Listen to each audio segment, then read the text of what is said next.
Bartanempar, saat ini saya sedang berada di Rumah Sakit Umum Daerah Dr. PP Magreti Ukurlarang. Ini adalah rumah sakit pemerintah daerah Kabupaten Kepulauan Tanimbar. Dibangun beberapa bulan yang lalu dan pekerjaannya sudah rampung semua, cuman belum ada listrik dan air, sehingga direncanakan operasikan pada tahun depan. Mari kita cek, ada beberapa fasilitas yang sudah masuk dalam rumah sakit ini dan ada juga beberapa yang katanya hilang. Mari kita cek.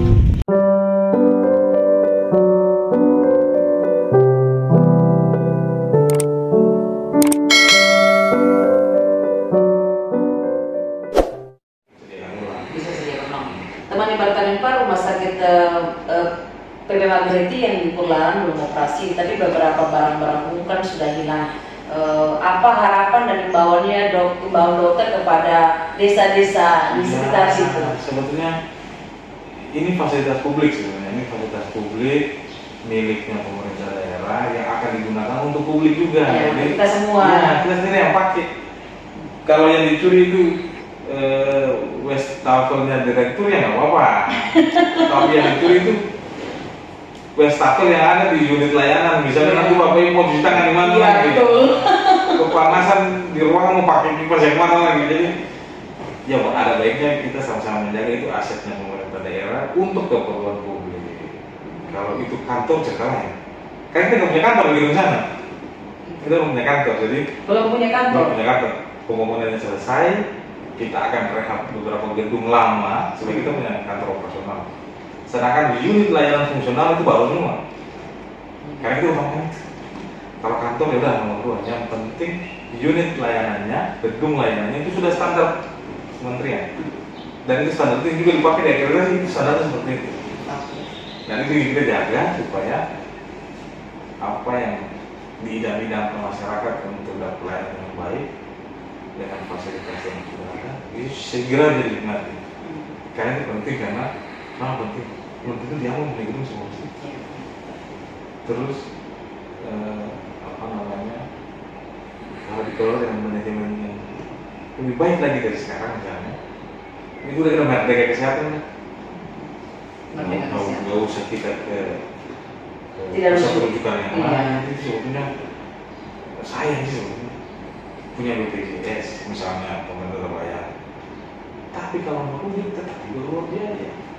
Jadi BPJS ada di situ. Misalnya saya miskin nih punya kartu BPJS, tapi di sini nggak ada tergantung. Iya. Tetap aja keluarin duit dia punya BPJS karena biaya transportnya diambil, biaya tinggal diambil, kan di luar BPJS. Iya. Dan itu memang sudah menjadi idaman kita waktu di dinas kesehatan yang Pak Kadis. Goalnya kita itu meminimalkan rujukan keluarga. Kalau bisa kita himpun dokternya kemana, datang ke sini dengan sistem keuangan yang bagus sebetulnya, memberikan kenyamanan buat dokter spesialisnya. Sebenarnya yang untuk masyarakat, jadi tidak ada lagi pembiayaan di luar perencanaan. Mungkin harus ke Ambon, mungkin harus ke tempat lain. Tapi memang great design rumah sakit memang harus punya unggulan. Kita lagi coba kolaborasi dengan teman-teman dokter spesialis. Mudah-mudahan satu ketika rumah sakit kita itu bisa jadi pusat onkologi. Pusat onkologi itu pusat bedah tumor. Jadi beberapa teman dokter yang punya keinginan untuk melakukan pendidikan spesialisnya di situ, supaya kita nggak usah lagi yang saat ini ada di supaya jangan lagi kirim ke Ambon, karena kasus tumor udah banyak, dan itu juga nggak mungkin kasus tumor di orang-orang muda, kebanyakan itu orang tua, dan itu sangat memberatkan kalau harus keluar daerah. Dan itu kita harus pikirkan itu supaya satu ketika dari Serang bisa rujuk ke sana. Tapi dokter masih mampu bertahan memanage rumah sakit ini. Sebetulnya evaluasi itu ada di pimpinan. Tapi tetap dasar yang kita menetapkan itu karena dulu nih saya pernah kerja di Indonesia dengan teman-teman dinas kesehatan. UNICEF. Ya. Dekatlah dengan mereka dengan Indonesia terkait pelayanan. Dan sebetulnya goalnya di Samaki itu mandiri gitu. Makanya kalau dulu pada dengar, ada konsep gugus pulau gini, gugus pulau, ujung-ujungnya itu kemandirian, nggak merujuk. Nah, untuk sampai kemandirian itu kita punya dasar data itu jelas, meminta sesuatu itu pasti jelas, dan endingnya jelas buat masyarakat. Dan tidak berniat untuk mengundurkan diri. Oh, tidak. Kalau mengundurkan diri sih sebetulnya kayak apa? Meski di tengah-tengah situasi yang begitu sulit kayak begini ya dok ya. Ya mungkin saya susahnya kayak begini kan. Nah dulu pernah tugas di Warlabo, di tahun 2000-an mungkin ada orang yang kesana. Tapi saya 3,5 tahun melayani Warlabo mulu, nanti belum bisa. Si susah-susahnya di sana tetap kerja aja. Sampai selesai. 2009 masuk 2010 masuk lagi ke Sera. Di Sera tuh lebih luas, sampai ke Bundit itu luas, sampai ke Maratul itu jauh. Saya bisa bandingkan luasnya Sera sama luasnya Warlabo, setelah mau pisah Sera jauh, jangkauannya besar. Tapi tugas terus sampai akhirnya dipindahkan lagi sini.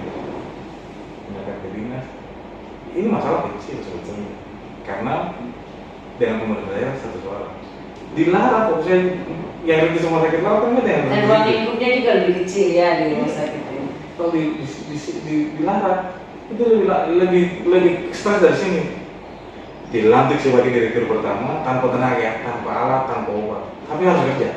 Nah, itu jalan. Ya.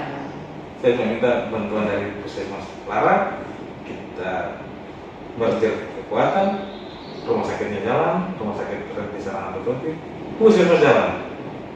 Masalahnya jalan, jadi nggak ada masalah. Nggak ada anggaran juga kita jalan karena Puskesmas dan rumah sakit dalam pelayanannya mereka masih percaya saya untuk kelola. Jalan. Nah, kebetulan di sini sebetulnya masalah tuh kemarin COVID dah, itu masalah paling berat sebetulnya. Iya, tapi sudah terlewati. Iya, masalah cuma anggaran itu nggak cukup. Itu pasti ada solusinya saya. Ya. Mungkin nggak ada solusinya. Kecuali niatnya sudah jelek. Kalau niatnya jelek ya udah, masalah pun tetap masalah ya, tetap masalahnya. Jadi usahakan jangan jadi sumber masalah. Iya, setuju. Jangan jadi sumber masalah. Di depan itu ada masalah dan masalah itu tanda hidup berarti masalah. Ya, betul. Selama kita masih hidup sudah pasti akan ada masalah. Tinggal bagaimana kita membijaki masalahnya. Kalau itu masalah penjelasan, komunikasi, dengan mereka dia mungkin ini selalu jelas. Ruang ini terbuka, nggak ada batasi-batasi, nggak ada blok-blok dalam rumah sakit. Mau minta penjelasan hari ini juga direktur dari itu kalau dijelaskan semuanya. Semua kadang-kadang yang namanya sesuatu yang biasa mereka terima dan tertunda hanya dibayar dengan penjelasan ya gitu. Iya, teman ibarat lempar, demikian wawancara saya dengan Dr. Fuli, Direktur Rumah Sakit Umum Daerah Dr. PP Magreti. Dr. Fuli sudah buka-bukaan mengenai semua hal tentang rumah sakit ini. Berharap masyarakat bisa pahami itu, cepat ada solusi, dan Dr. Fuli juga berharap bahwa pemerintah di desa-desa sekitar di rumah sakit Kurlaran, mari kita sama-sama menjaga aset daerah, aset pemerintah, karena itu adalah milik kita bersama dan juga akan dipakai untuk kemaslahatan masyarakat Tanimbar pada umumnya. Terima kasih dokter atas waktunya. Tuhan Yesus memberkati. Amin.